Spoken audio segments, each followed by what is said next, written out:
Hey everyone, it's Brad and I'm back, and I am so proud to be here today with Rishabh Bhandawat, an industrial engineering PhD candidate at the University at Buffalo. So welcome. So how are you doing? I'm doing well, Brad, and thank you for having me. Pleasure. A question for you. Is this your first time in Anaheim, California? Yes, it's my first time actually on this coast. Oh, really? Yeah. Oh, wonderful. Well, I hope you have a good time. You're going to spend any extra time here? I actually came to LA a day before, so I spent a day or two in LA, which was really nice. Changed from Buffalo already getting cold, Right. so I like the warm weather. Great. Well, we're glad to have you here, and I understand that you've done some great work with Informs. I'd like to hear about your journey with Informs and when that started. So 2017, Informs Houston was my first conference ever, and I just learned about Informs maybe 6-7 months before the conference. And I started with the student chapter, got involved with my student chapter, came to the conference, met some very amazing people like Dr. Johnson from UMass, I think, and he was wonderful, and we spoke about some initiatives that we can work on to improve diversity within Informs and what kind of policy level things that we can also do. So I've been part of the DEI committee since 2017. 4 years now. The pandemic really made the 4 years seem much longer. Yes. And shorter at the same time. So we've done some great work so far. We have the ambassador program that's part of the DEI committee, where we get people to submit all sorts of proposals that they would like to work on. So if you're watching this, please apply to the ambassador program. Applications are November 1st. So hopefully you see this before then. Other than that, I try to work towards improving the LGBTQ visibility within Informs. One of the study conducted by the ambassadors of last year showed that 17% of Informs members identify as LGBTQ plus. So we definitely need those voices heard, and what we can do to have it very accessible and to everyone. So the next step would be how we can make it more Informs more accessible for people with other disabilities that are often not acknowledged. And if you're interested, again, I ask everyone to reach out to the DEI committee and be a member. That's a great way of getting started at Informs. And I started meeting people by going to all the wonderful receptions that happen. So going to the MIF reception, Minority Issues Forum, the WORMS reception, which is always, I think, the highlight of my time at the annual meeting. And now we have the DEI reception, which was with Minority Issues Forum, and also going to all the business meetings. I go to the HAS business meeting, so Health Application Society, and meeting people who do the type of research that I do. And sometimes we get talking and we would talk about how we can include diversity and inclusion even within the research work that we do. So looking at diversity not just from a statistics and numbers perspective, but also how we can apply it to our research.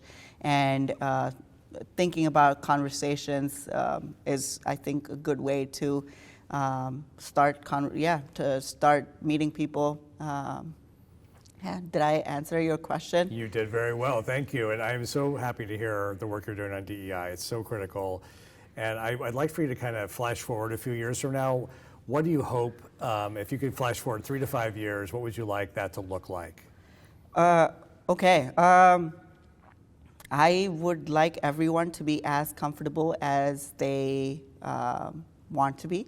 I do not want any member to not attend the annual meeting just because they feel uncomfortable being amongst so many people, or even I want them to be comfortable showing, being proud in who they are. Yes. So that could be anything. That could involve what they wear, how they want to identify. So little steps like that. So what their pronouns would be. Whenever I start talking about what I want to see, I start thinking more in terms of gender identity and gender representation. But it could be anything, right? We just want to make sure that all the members that come here are accommodated to the fullest extent.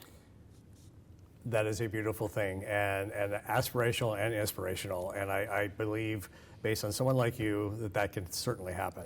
And that is the goal. So I want to be comfortable when I come to Informs, and I am. There are certain things that sometimes I do think about that I'm like, oh, maybe should I do this? Should I not do this?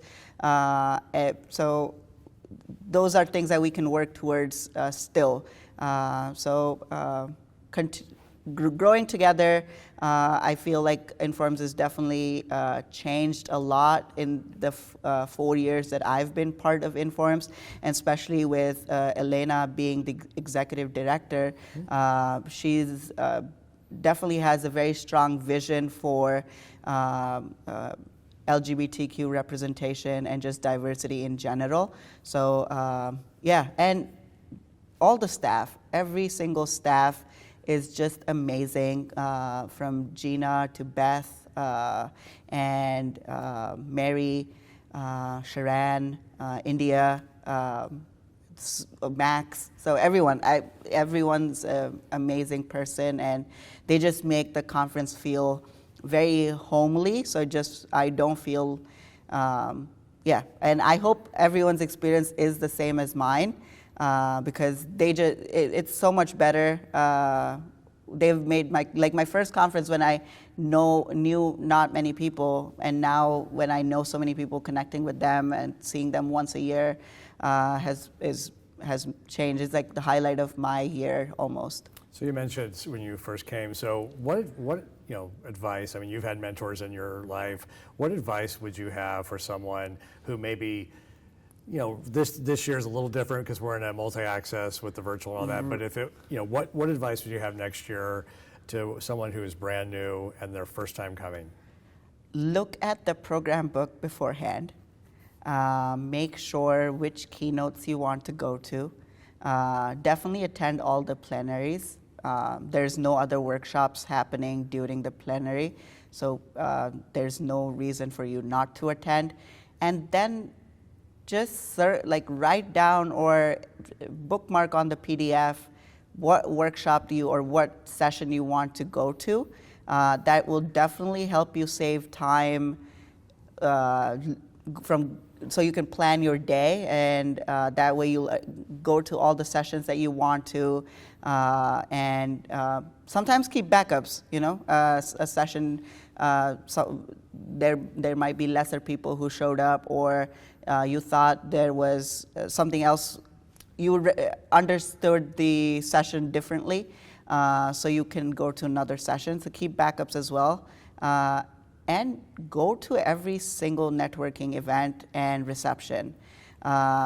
There's if the food doesn't entice you, you should definitely go for all the connections that you'll make. They're important for industry jobs that you may want, or even jobs in academia. So, yeah. Great advice, and so far everybody that I've interviewed and I've asked, they say, get out there and network. Go to the events and go up to somebody that maybe you have heard of or admire and let them know that. Exactly. Yes. Yeah. And don't be afraid to. Everyone is always super sweet. So I've never had a bad experience interacting with anybody. So I usually just go talk to people and talk about their research. You're amongst this year, obviously smaller number of people, but you're amongst 6,000 people, or 7,000 people who are as passionate about the field as you are.